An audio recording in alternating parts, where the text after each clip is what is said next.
എന്ന് ചോദിക്കുമ്പോൾ അതിന് ഏത് രീതിയിലാണ് ഇവർക്ക് ഉത്തരം നൽകേണ്ടത് എന്നതാണ് ഞങ്ങൾ ചോദിക്കുന്ന ചോദ്യങ്ങൾ.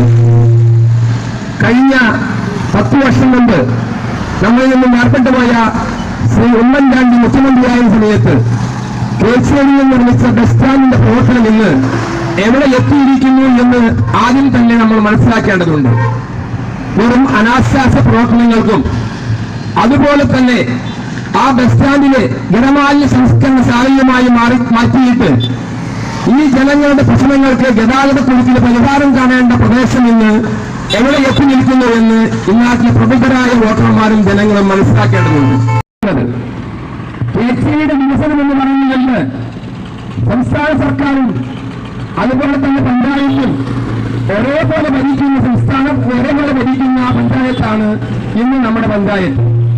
ഈ പഞ്ചായത്തിലെ ദീർഘകാലം മുൻപ് 10 വർഷം മുമ്പ് MLA ആയിരുന്ന ശ്രീ PM മാധവേട്ടൻ MLA ആയിരിക്കുന്ന സമയത്ത് ശകല കെട്ടിയും നെടുങ്കിരി കത്തിച്ചും കൈകോർത്തും പ്രതിജ്ഞയെടുത്തും സഖാക്കളൊരു ചങ്ങലകുട്ടികളുണ്ടായി. എന്റെ കേച്ചയുടെ വികസനത്തിന് എന്ത് തടസ്സമെന്ന് ഞങ്ങൾ തിരിച്ചു ചോദിക്കുന്നു.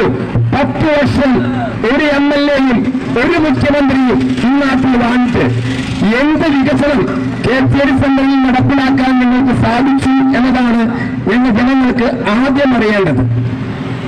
കൈപ്പറമ്പ് മുതൽ മണ്ണഞ്ചേരിയിലെത്തുമ്പോൾ ജനങ്ങൾ ഒന്നിച്ച് വഴിയിൽ ബ്ലോക്കിൽ വരുമ്പോൾ എല്ലാവരും ചോദിക്കും ആരാണ് ഇവിടുത്തെ MLA എന്ന്.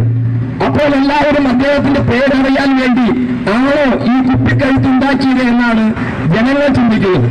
അപ്പൊ നമ്മുടെ ഗതാഗത കുരുക്കിൽ എടുക്കേണ്ടത് ആൾക്കാർ ചോദിക്കുമ്പോൾ MLA ഇല്ലേ?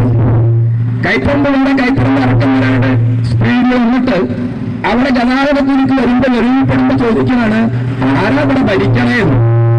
അതിനും ഉത്തരം വന്നുകഴിഞ്ഞാൽ LDF. അതിന് മറിച്ചൊരു ഉത്തരമില്ല. ആ ഉത്തരം അപ്പോഴാണ് ഇവരുടെ പേരും പ്രശസ്തിയും ഈ യാത്രക്കാർ മുഴുവൻ അറിയുന്നത്. ഇവർ ഭരിക്കുന്നവർ തന്നെയാണ് ഈ കഷ്ടപ്പാടിന് ഈ ദുരിതത്തിന് പരിഹാരം കാണുന്നത്. അങ്ങനെ ദീർഘശ്വാസം വിട്ട് ചൂണ്ടലിലെത്തുമ്പോൾ ചൂണ്ടൽ കഴിയുമ്പോഴും പറയും. അപ്പോൾ ആൾക്കാർ കൂടി ദീർഘശ്വാസം വരും. അപ്പോൾ ആളെ ഭരിക്കുന്ന അവിടുത്തെ MLA അത് LDF-ന്റെ തന്നെയാണ്. പക്ഷേ വികസന കാര്യങ്ങളിൽ എന്ത് നേട്ടമുണ്ടാക്കാൻ നമ്മൾക്ക് സാധിച്ചു എന്നതാണ് ചോദ്യം. Your family's security is always with you. SBI Life. अपने लिए, अपनों के लिए.